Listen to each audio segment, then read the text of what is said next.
Hello friends, welcome to bliss cinemas. இன்னைக்கு நம்ம Tamil டப்பிங்ல release ஆயிருக்க டைவர்ஜென்ட் படம் எப்படி இருக்குன்னு பார்க்க போறோம். வாங்க வீடியோக்குள்ள போகலாம். இந்த படம் பார்த்தீங்கன்னா 2014 ரிலீஸ் ஆன ஒரு சைஃபை ஆக்ஷன் படம். இதோட ரன்டைம் பார்த்தீங்கன்னா 2 hours 19 minutes இருக்கு. இந்த படம் இப்போ ஜியோ ஆப்ல ஃப்ரீயாவே அவைலபிள் இருக்கு. ஆக்சுவலா இந்த படம் பார்த்தீங்கன்னா 3 பார்ட்டா ரிலீஸ் பண்ணிருக்காங்க. 2014, 15, 16 இது ஃபர்ஸ்ட் பார்ட்டோட ரிவ்யூ. இந்த படத்தை நெயில் பர்கர் டைரக்ஷன் பண்ணிருக்காங்க. இதுல சைலின் உட்லி, தியோ ஜேம்ஸ், கேட்டி வின்ஸ்லண்ட் மற்றும் பலர் நடிச்சிருக்காங்க. இப்போ இந்த படத்தோட கதையை பத்தி பார்க்கலாம். இந்த படத்தோட முழு கதையுமே பார்த்தீங்கன்னா ஒரு நாவல் அடிப்படையை வச்சுதான் எடுத்திருக்காங்க. உலகமே போரால அழிஞ்சி ஒரு சிட்டி மட்டும் மக்கள் வாழ்ந்துகிட்டு வராங்க.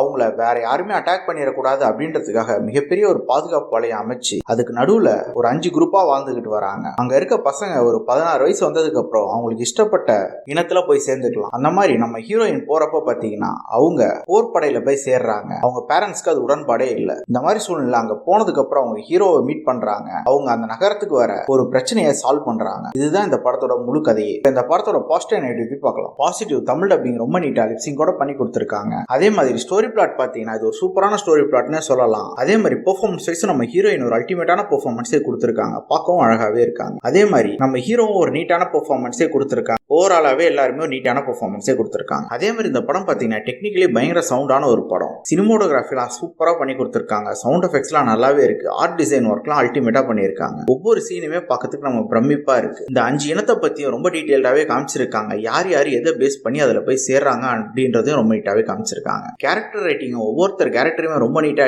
எடுத்ததுனால எல்லாரோடையுமே நம்மளால ஃபாலோ பண்ண முடியுது. குறிப்பா நம்ம ஹீரோயினை ஃபாலோ பண்ணாலே இந்த படத்தை பார்த்து முடிச்சிடலாம். நம்ம ஹீரோயின் 5 இனம் இருந்தாலும் அவங்க பொதுவானவங்களா இருக்காங்க. அவங்களுக்கு யாரை எதிரின்னு நினைக்கிறாங்களோ அதுக்கு ஆப்போசிட் இனத்துல சேர்ந்துக்கிறாங்க. இதனால அவங்களுக்கு என்ன பிரச்சனைலாம் வருது அப்படின்றத ஸ்கிரீன் பிளே வைஸ் பார்த்தீங்கன்னா ரொம்ப அல்டிமேட்டாவே காமிச்சிருக்காங்க. இந்த படத்துல ஒரு சில சீன்ஸ் அடல் கண்டென்ட் இருக்கிறதுனால ஃபேமிலியோட பார்க்காதீங்க. அதை தவிர்த்துட்டு கண்டிப்பா இந்த படம் ஒரு மஸ்ட் வாட்சான படம் தான். ட்ரை பண்ணி பாருங்க. என்ன வீடியோல சந்திக்கலாம். தேங்க்யூ.